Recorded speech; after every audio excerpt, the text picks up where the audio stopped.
એટ્રો sessions case number 8, 18, 9, 18 અને 11, 18ના કામે સમઢિયાળા ખાતે જે બનાવ બનેલ તેની આજરોજ કેસ ચાલી અને જજમેન્ટ આવેલ છે, જેમાં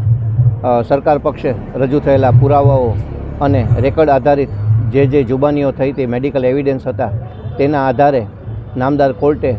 આ કામમાં કુલ 41 આરોપીઓ હતા, તે પૈકીના એક આરોપીનું ચાલુ ટ્રાયલ દરમિયાન દેહાવસાન થયેલ, એટલે 40 આરોપીઓ પૈકીના મુખ્યત્વે 5 આરોપીઓને આ કામમાં તકસીરવાન ઠેરવી અને જે તે કલમોમાં તેમને તકસીરવાન ઠેરવેલ છે તેમાં કાયદામાં નિયત થયેલી મેક્ઝિમમ સજા આજરોજ નામદાર કોર્ટે ફરમાવેલ છે, જેવી કે એટ્રોસિટીમાં 5 વર્ષ તેમજ 324માં 3 વર્ષ તેમજ અન્ય જે 342માં 1 વર્ષ અને 504માં 2 વર્ષ આ તમામ સજાઓ એકી સાથે ભોગવવાની રહેશે. તેમજ જે કોર્ટમાં જે સજાઓ કોર્ટે આજનો ફરમાવેલી છે તેમાં આરોપીઓ જે સજાઓ ભોગવી લીધેલી છે તે મજરે આપવી તેવો પણ નામદાર જે પંડ્યા સાહેબ એ આદેશ કરેલ છે. અને આ રીતે ઉનાના આ કેસમાં આજરોજ સરકાર પક્ષે અમોને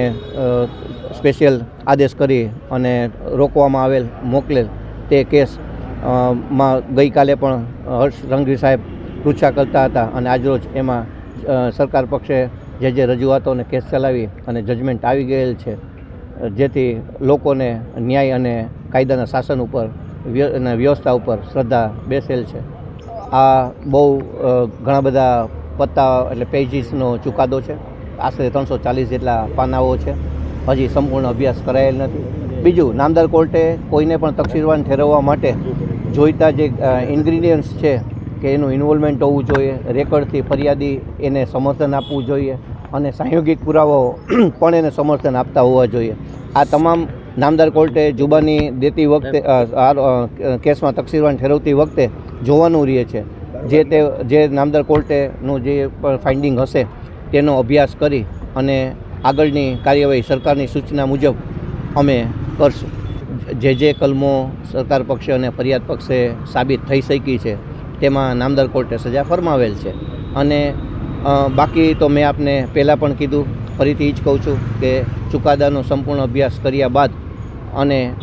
સરકાર પક્ષેથી મળેલી સૂચનાઓનો અમે અત્રેથી અમલ કરશું.